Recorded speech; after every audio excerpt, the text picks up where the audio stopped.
मित्रों, परमात्मा और हमारे बीच जो फासला है वो केवल 2 इंच का फासला है। उस तरफ परमात्मा है, इस तरफ हम हैं और बीच में जो है एक गड्ढा है जिसको बोलते हैं मन। मन भी जो कॉन्शस माइंड है वो नहीं, जो अनकॉन्शस है वो। तो उस गड्ढे के कारण हम जो है उस किनारे तक पहुंच नहीं पाते। मगर गड्ढा का जो साइज है वो फैलावट है वो केवल 2 इंच का है। अगर हम कुछ जंप कर सकते हैं तो हम अभी उसके पार पहुंच पाते, मगर जंप करने में हमको बहुत डर लगता है। तो इसलिए हम जो है गड्ढे के नीचे चले जाते हैं और गड्ढा बहुत गहरा है। फिर तो गड्ढे का जो गहराई है, अगर गड्ढे के नीचे उतरोगे तो बहुत गहरा है उसका कुआं, बहुत गहरे जाना पड़ेगा। फिर जो है क्लाइंबिंग करना पड़ेगा और उसके बाद जो है आप पार जा पाओगे और इसमें बहुत बरस, बहुत जन्म लग सकते हैं। इसलिए परमात्मा को जानने के लिए 2 ही रास्ता है। एक रास्ता है ये सांख्य योग का मार्ग, दूसरा है ये योग का मार्ग। योग और ध्यान 2 मार्ग है। ध्यान आपको ये बोलेगा कि जंप करना है साहस के साथ, और आप अभी जो है उस पार पहुंच पाएंगे। जैसे अष्टावक्र बोलते हैं, कृष्णमूर्ति बोलते हैं। तो अभी और इसी क्षण आप मुक्त हो सकते हैं, मगर उसके लिए आपको उस जो 2 इंच के गड्ढे है उसके पार जंप करना आपको चाहिए। वो हिम्मत आपको जुटानी होगी, मगर हिम्मत होती नहीं है क्योंकि हमने अपने को माइंड माना हुआ है और हमको घबराहट होती है कि अगर माइंड नहीं होगा, क्योंकि हमको तो माइंड के पार का अनुभव जो है वो अननोन का अनुभव है, वो घबराता है।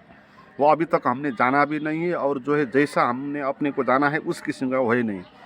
तो इसलिए मृत्यु का भी डर होगा, अपने को खोने का भी डर होगा, क्या होगा, अनिश्चितता का भी फियर होगा। तो इस हिसाब से हम जो है जंप कर नहीं पाते और हम जो है गड्ढे के नीचे उतरते।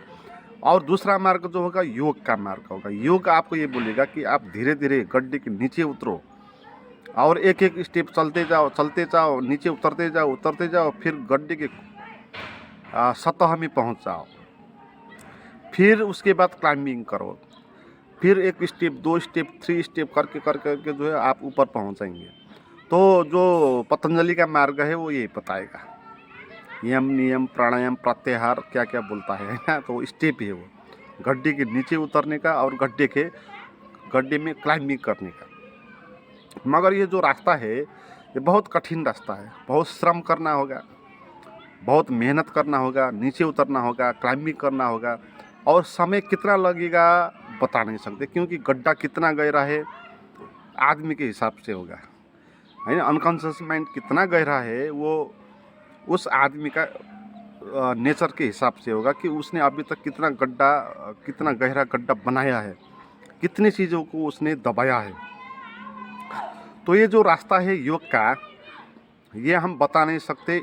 ये वो भी नहीं है कि आप पहुंच ही जाएंगे, ये भी क्लियरिटी नहीं है। समय कितना लगेगा ये भी हम बता नहीं सकते। इसीलिए क्लाइंबिंग वाला जो रास्ता है नहीं, वो तो जंपिंग वाला जो रास्ता है वो अभी आपको पहुंचा सकता है। इसी रास्ते की हम बात करते हैं। और जो आप मुझे सुनते हैं, मुझे मालूम है कि आप जो है इसी रास्ते, सांख्य योग के रास्ते पे चलने वाले लोग हैं, क्योंकि आप कृष्णमूर्ति को सुनने वाले हैं, अष्टावक्र को सुनने, ओशो को सुनने वाले लोग हैं। तो आप पहले हम ये जानेंगे कि ये गड्ढा जो है, माइंड का गड्ढा कितना गहरा है और उसमें क्या क्या है, ताकि आपको इसको समझ के जंपिंग करना आसान हो जाएगा। अज्ञान में जंपिंग करना थोड़ा मुश्किल होगा। तो ये जो माइंड का गहरा गड्ढा है उसको बोलते हैं अनकॉन्शियस माइंड। इसमें बहुत कॉम्प्लेक्स से कॉम्प्लेक्स होते हैं, ग्रंथियाँ होती है। हमने अभी तक जो भी जाना सुना, अनुभव किया, तो वो सभी जो है उस गड्ढे के अंदर जो है कलेक्शन हुआ है उसका। और बोलते हैं कि जो चेतन माइंड है, कॉन्शस माइंड है, वो तो केवल 10% होता है। हम वो 10% माइंड में जीते हैं और उसको हम जीवन बोलते हैं। मगर 90% जो हमारा माइंड है वो अनकॉन्शियस है, वो अंधकार है। तो इसलिए हमारा जीवन 90% जो अनकॉन्शियस में होता है, हमको पता नहीं। हमको इसीलिए हम कॉन्शियस माइंड से कुछ सोचते हैं मगर वो होता नहीं है, क्योंकि 90% अनकॉन्शियस है। तो जो अनकॉन्शियस कराएगा हम वही करेंगे। मगर हम निर्णय करते हैं कॉन्शियस माइंड से, इसलिए जो हम निर्णय करते हैं हम वो पूरा नहीं कर पाते। जैसे अगर आपको नशे का सेवन करने का हैबिट है तो आप बोलेंगे कि आप आज के बाद नहीं लूँगा। बहुत जो शराब पीने वाले लोग होते हैं वो बोलते हैं कि हो गया, आज के बाद मैं नहीं पीऊँगा। तो वो निर्णय जो करते हैं वो कॉन्शियस माइंड से करते हैं, 10% माइंड है। मगर जो अनकॉन्शियस माइंड है वहाँ तो प्यास है, शराब पीने का जो एटीट्यूड है वो उधर कलेक्शन हुआ है। तो आपने 20-25 साल से 8-10 साल से शराब पीते आए हैं रेगुलर, तो आपका अनकॉन्शियस माइंड उसको मार्क करेगा। तो इसलिए आप उसको छोड़ नहीं पाएंगे। आप बोलेंगे कि छोड़ दूंगा, मगर फिर भी आप शराब पी जाएंगे। तो ऐसे ही बहुत सारी चीज़ होती है। आप बोलते हैं कि अब आज के बाद जो है रीस नहीं करेंगे, क्रोध नहीं करेंगे, मगर जो निर्णय करता है ये नहीं करेंगे, वो तो 10% वाला है। 90% जो है वो तो हैबिट बना हुआ है क्रोध करने का। तो वो उसको आपको बलात् जो है क्रोध में ले जाएगा। तो जीवन में हम कितने निर्णय करते हैं उस निर्णय पर चल नहीं पाते, है ना। जैसे आप कुछ निर्णय करते हैं कि ये काम करना है, ये बिजनेस करना है, और जो है जॉब के लिए जो है अभ्यास करना है, और जो कुछ भी आप निर्णय करते हैं, मगर उस निर्णय पर आप चल नहीं पाते, क्योंकि निर्णय करना जो है 10% से होता है। 90% जो है वो निर्णय का विपरीत है ना, उससे विपरीत है। तो इसीलिए क्या हो जाता है कि हम जो करना चाहते हैं वो कर नहीं पाते। हैबिचुअल जो है वो अनकॉन्शियस माइंड से आता है। इसीलिए फ्राइड और ऐसे लोग जो बोलेंगे वो बोलेंगे कि आप आदमी जो है वो अनकॉन्शियस माइंड के बस में है। जो अनकॉन्शियस माइंड करवाएगा आदमी वही करेगा। 10% का कॉन्शियस माइंड उसको बोलेगा अच्छा, को आदमी नहीं होगा जो सत्य बोलने को, प्रेम करने को, लोगों को हित करने को नहीं सोचेगा। सभी लोग सोचेंगे, है ना, मगर सभी लोग कर नहीं पाएंगे, क्योंकि अनकॉन्शियस माइंड जो है बहुत सारी चीज़ दबी पड़ी है। तो वही आपको करवाएगा। और जो है ये होगा कि आपके जीवन में जो अनकॉन्शियस माइंड है वो रिग्रेशन से, दमन से बनता है। और हमने अभी तक कितनी चीज़ें दमन की है उससे एक एक ग्रंथि बनी हुई होती है। जैसे आप किसी से घबरा गए, तो घबराने के बाद वो जो घबराहट है वो आपके बहुत नीचे तक चले जाएगी, और वो एक आपको ग्रंथि बना लेगी, एक कॉम्प्लेक्स बना लेगी। तो उसको बोलते मनोग्रंथि बोलते हैं। तो ऐसे बहुत हजारों हमारे अंदर जो अनकॉन्शियस माइंड ग्रंथि बनी हुई है। आपने किसी सांप को देख लिया तो आप घबरा गए पहली बार, तो जब आप सांप को देख के घबरा गए तो वो घबराहट से और सांप का जो संबंध है उससे आपका एक ग्रंथि बन जाएगी, और वो आपका नीचे अनकॉन्शियस माइंड में पहुंच जाएगी। तो वो ग्रंथि बनी रहेगी, और जब भी आप सांप देंगे और सांप नहीं देख के भी कोई रस्सी देख लेंगे तो भी आपका जो फियर है सांप का वो निकल के आएगा, क्योंकि वो ग्रंथि बनी हुई है और वो नीचे पड़ी हुई है। जैसे ब्रेन का जो सिस्टम होता है उसमें नर्व होता है, स्नायु होता है। तो शरीर के किस चीज़ को क्या हुआ उसका खबर जो है वो नर्व पहुंचाता है ब्रेन को, है ना। तो ऐसे ही मन का भी नर्व होता है। मन का जो नर्व होता है वो फिजिकल नहीं होता है ना, वो वेव के रूप में होता है, वो भाप के रूप में होता है। तो उसको बोलते हैं ग्रंथि, मनोग्रंथि, है ना। ब्रेन का हो गया स्नायु और नर्व, मन का हो गया ग्रंथि, मनोग्रंथि। तो वो मनोग्रंथि बहुत तरह की होंगी, और वो कैसे पैदा होगी? रिग्रेशन से, दमन से। हमने अब तक जीवन में कितने चीज़ों को दबाया है। दबाने का मतलब ये होता है कि इच्छा उठी है मगर उसको पूर्ति कर नहीं पाए, तो वो दब के रह जाती है। जैसे हमने कहीं पर हंसी आ गई मगर हम हंस नहीं पाए, क्योंकि लोग क्या कहेंगे ये बोल के हमने अपनी हंसी को दबा ली। तो वो हंसी जो है अब दब जाएगी अंदर, और वो ग्रंथि बन जाएगी। रोना मन लगता है मगर हम रो नहीं पाते। महिलाएं तो रो पाती हैं मगर पुरुष जो है रो नहीं पाते, क्योंकि अगर पुरुष रो लिए तो उसको बोलेंगे नपुंसक है, स्त्री जैसा है, कमज़ोर है। तो पुरुष जो है वो रोने को दबा देते हैं। तो वो जो दबा देते हैं वो सभी चीज़ों ने एक एक ग्रंथि बनाई होती है। तो इसलिए हमारे अंदर बहुत रोना है, बहुत हंसना है, बहुत चिड़चिड़ाहट, बहुत सारी चीज़ें है ना। आपने इच्छा किया सेक्स करने का, मगर सेक्स आपको समाज बोलता है पाप है और वो आपको उपलब्ध नहीं होता है, तो ज़बरदस्ती उसको दबाना पड़ता है। तो इसीलिए सेक्स की बहुत सारी ग्रंथियाँ बन जाती है जो छिप जाती है और जो है बार बार हमको अटैक करती रहती है। तो ये जो माइंड में कॉम्प्लेक्स से जो है ग्रंथियाँ है, इसी ग्रंथियों ने इसका एक गड्ढा बना दिया, एक बहुत गहरा गड्ढा, और उसमें बहुत सारी चीज़ भरी पड़ी हुई है। तो इसमें से जैसे फ्राइड और एडलर और यूंग जो है मनोविज्ञान के, वो लोग बहुत सारी ग्रंथियों की बात करते हैं। जैसे इसमें एक ग्रंथि ये होगी हीनताबोध की ग्रंथि। ये ग्रंथि क्या है कि हम अपने को कमज़ोर मानते हैं। सभी लोग अपने को कुछ न कुछ हिसाब से अपने को कुछ मैं ख़त्म हूँ, कमज़ोर हूँ महसूस करते हैं, है ना। सभी लोग मानते हैं। जिसके पास धन बहुत हो मगर जिसका शरीर जो है छोटा हो, तो उससे भी एक ग्रंथि बन जाएगी, हीनताबोध हो जाएगा कि मैं छोटा हूँ और जो है बड़े, तो वो छोटापन का जो भाव है उससे एक उसको हीनता ग्रंथि बन जाएगी। मगर किसी के पास पैसा नहीं है और हाइट तो है, मगर फिर भी पैसा मेरे पास नहीं है, मैं गरीब हूँ, कमज़ोर हूँ, ख़त्म हूँ, ये उसका भाव से उसका एक हीनता ग्रंथि बन जाएगी। किसी के पास धन भी है और जो है हाइट भी है, अच्छा भी है, मगर उसके पास नॉलेज नहीं होगा, पढ़ा लिखा नहीं होगा ज़्यादा, तो उसको ये ग्रंथि बन जाएगी मैं पढ़ा लिखा नहीं हूँ, तो वो अपने को उसी हिसाब से अब अपने को कमज़ोर मानेगा।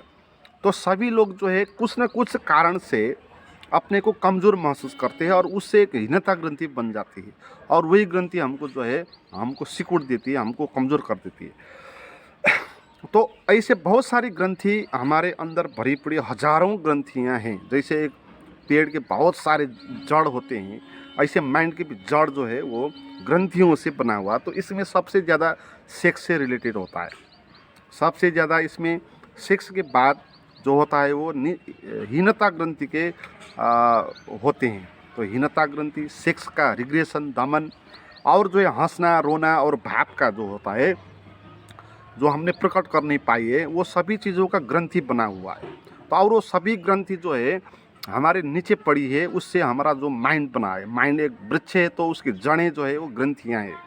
तो इसलिए जो हम सोचते हैं, करते हैं, वो कर नहीं पाते, वो ग्रंथियाँ हमको करवा देती है। तो इसीलिए जीवन जो है हमारा हाथ में है नहीं, है ना। हम अनकॉन्शियस माइंड से चलने वाले लोग होते हैं। हम सबको पता है। जैसे आप जो ज्ञान ध्यान की बात सुनते हैं और जो ध्यान करते हैं, वो लोग आप पूछते हैं और सभी को ये महसूस होता है कि बातें जो है सब समझ में आ गई, और कभी कभी लग जाता है कि हाँ सभी कुछ मैंने समझ लिया, हो गया। तो फिर जो है उससे होने के बाद एक छोटा सा किसी का फ़ोन आया और किसी ने उसमें गाली दे दी, ऐसा ऐसा बोल दिया, तो फिर जो है आपका मन जो है विकृत हो गया, है ना। तो ऐसा होगा क्योंकि 10% माइंड ने जो है ये बात समझी, ठीक है, लगा उसको, मगर ग्रंथि तो आपके अंदर है। तो फ़ोन आया, किसी ने आपको ऐसा वैसा बोल दिया, तो वो ग्रंथि फिर एक्टिव हो जाएगी और वो ग्रंथि अपना जो है रूप दिखाएगी। और जब आप घबराने लगेंगे, आपने को नीचा महसूस करेंगे, मन जो है वो विकृत हो जाएगा। आप ठीक ठाक है, अच्छे हैं, मगर आपका बेटा जो है बीमार हो गया, कुछ हो गया, तो आप जो है एकदम से पीड़ित हो जाएंगे क्योंकि 10% माइंड में आपको सब ठीक ठाक लगता है, मगर 90% जो माइंड है वो तो गड्ढा है, उधर तो सभी चीज़ भरी पड़ी हुई है। तो इसलिए जो भी बाहर का माध्यम दिखाई पड़ेगा, तो वो क्या करेगा कि आपका अंदर का वो ग्रंथियाँ निकाल देगा और जो है आप उसी से आपूरित हो जाएंगे। तो इसीलिए ये जो माइंड का कॉम्प्लेक्सेज है, तो इससे बाहर आने का है, अध्यात्म का एक ही अर्थ है कि किसी भी तरह आप इस माइंड से बाहर आ जाएं। और आने का दो रास्ता है, एक सांख्य योग का मार्ग है, सांख्य का मार्ग है, एक योग का मार्ग है। सांख्य का मार्ग आपको ये बोलेगा कि आप जो है जंप कर जाओ, अननोन में सीधे छलांग मार दो, घबराहट होगी मगर फिर भी साहस करो और जंप कर दो। जो मेरी प्राइवेट साधना की वीडियो है, मैं आपको वो जंप करना सिखाता हूँ। आप बहुत लोग जो है मुझे पूछते भी हैं, जहाँ मैं बोलता हूँ कि वो दिखाता हूँ वो पार का जो गड्ढे के पार का जो परमात्मा जिसको बोलते हैं, तो हाँ उसको आपको मैं दिखा देता हूँ। तो उसको और आपको बोलता हूँ कि आप जो है उसमें स्थिर रहो, उसमें जंप करो। तो आप बोलते हैं बहुत लोग कि हाँ वो वहाँ तक पहुँचाता तो फिर लौट के आ गया है, तो ऐसा होगा क्योंकि आप जंप कर नहीं सके। आपको जो है घबराहट हो गई कि क्या होगा, कैसे होगा, अननोन के जो है जो चीज़ नहीं जानी है हमने, वो एक घबराहट होती है कि क्या होगा। तो इसीलिए जो है घबरा जाते हैं आप। तो जो लोग प्राइवेट वीडियो देखते हैं, मैं आपको सलाह दूंगा कि आप जो है साहस करें और जंप करते, एक ही क्षण में सभी कुछ हो जाएगा, आप जो है माइंड से बाहर आ पाओगे। और जिन लोगों ने प्राइवेट वीडियो नहीं देखा है, मैं उनको भी सलाह दूंगा कि आप भी मेरी प्राइवेट वीडियो देखो और करो। उसके लिए आप मुझे बात करो, वो उसका नंबर जो है डिस्क्रिप्शन में मैंने दिया हुआ है। मगर जो लोग नहीं सभी लोग नहीं जा पाएंगे जंपिंग के रास्ते में, है ना, क्योंकि वो घबराहट होगी, क्या होगा, अननोन का फियर होगा। तो उन लोगों के लिए फिर दूसरा मार्ग होगा योग का मार्ग। फिर आपको गड्ढे के नीचे उतरना होगा और एक एक स्टेप, एक एक ग्रंथियों में पहुंचना होगा और सभी ग्रंथियों को जो है आपको मांझना होगा, निखारना होगा, उसका पीड़ा का अनुभव करना होगा। तो फिर क्लाइंबिंग करना होगा। तो कितना साल लगेगा ये पता नहीं है, और होगा कि नहीं होगा ये भी पता नहीं है, क्योंकि गड्ढा बहुत गहरा भी हो सकता है और आदमी के अनुसार वो गहरा होगा। जो आदमी ने कितना रिग्रेशन किया है, माइंड कितना दबाया है। जैसे हम जैसे जो लोग होते हैं, तो हम जैसे मेरा बात करें तो मैं ऐसा आदमी हूँ कि मैं जो भाव में आ जाता वो कर देता था, है ना। रोना आ जाता मैं रो लेता था, हंसना आता था हंस देता था, कुछ गलत काम करने का मन आया तो वो भी कर देता था। तो इसलिए ये होता कि वो ग्रंथियाँ बन नहीं पाती माइंड की, है ना। मगर सभी लोग ये चीज़ कर नहीं पाते। वो लोग की लालच होती है, वो फियर होता है और मान्यता होती है, संस्कार होते हैं, तो उस सब के हिसाब से वो चलना होता है। तो बहुत गड्ढा गहरा होता है। तो कितना गहरा गड्ढा है वो आपको समझना है, देखना है, और उस हिसाब से आपका जो है समय उसमें लगेगा। मगर ये जंपिंग वाला जो रास्ता है, ये आपको ये बोलेगा कि आप जो है उसको छोड़ दो, गड्ढे से आप पार जाओ और गड्ढे अपनी जगह रहेगा। और इसमें गड्ढा जो है फिर विलुप्त हो जाएगा, क्योंकि ये जो अचेतन का गड्ढा है ये आपको तभी तक परेशान करेगा जब तक आप इसमें रहेंगे। जैसे आप दुर्गंध की जगह पर बैठे हो, तो दुर्गंध तो आपके उधर नहीं आएगी, दुर्गंध तो वो फोर जो है उस पर उससे आएगी। मगर उसका जो है वासना क्या होगा कि आपको भी लगेगा, है ना। तो जब आप उस दुर्गंध से दूर हट जाओगे तो वो दुर्गंध तो वहाँ आती रहेगी, मगर आपको वो दुर्गंध का कोई मतलब नहीं होगा। तो जब जंपिंग करके हम उस पार पहुंच जाते हैं अमन के अवस्था में, निर्विचार अवस्था में, तो माइंड अपनी जगह रहेगा, उसका दुर्गंध है तो वो भी रहेगा, मगर आपको वो कुछ परेशान नहीं करेगा। और इसमें ये भी बात है कि जब हम जो है अपने स्वरूप में पहुंच जाते हैं तो जो मन है वो एकाएक तो विलीन हो जाता है। जितना भी गहरा गड्ढा क्यों ना हो, वो एक अकस्मात जो है वो विलीन हो जाता है।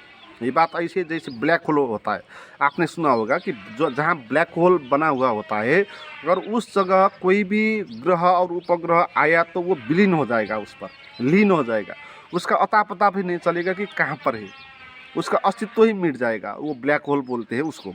तो ऐसे ही जब आप अपने स्वरूप में चले जाओगे तो ये मन जो है अपना सारा का सारा वो जितना गड्ढा है वो सभी लेकर जो है ब्लैक होल में विलीन हो जाएगा, उसका अता पता भी नहीं चलेगा, है ना। जैसे प्रकाश आता है और लाइट, जो अंधकार जो है उसका अता पता नहीं चलता, और लाइट ना आने से पहले अंधकार ही अंधकार दिखाई पड़ता है, मगर जब आप लाइट लाओगे तो उसका अता पता भी नहीं चलेगा, वो लय हो जाएगा उसका, है ना। तो ऐसे ही जब आप स्वरूप में पहुँचेंगे, निर्विचार और अपना जो मैं बोलता हूँ चेतना की स्थिति में जब आप पहुँचेंगे, तो वो मन जो है अपना जितना भी उसका संपत्ति है, उसका जितना भी उसका जड़ें हैं, वो सभी को लेकर वो जो है एकदम से वो विलीन हो जाएगा, लीन हो जाएगा। तो ये दो रास्ते होते हैं, और मन को समझना है इस पे कि ये मन क्या है और कैसे ये बनता है। और ये इसके अंदर जो कॉम्प्लेक्सेज है, जो ग्रंथियाँ हैं, मनोग्रंथियाँ, तो वो आपको पीड़ित करते ही रहेंगे, क्योंकि वो बहुत गहरी है। तो इसलिए आप कभी भी ये मत सोचना कि हो गया, है ना।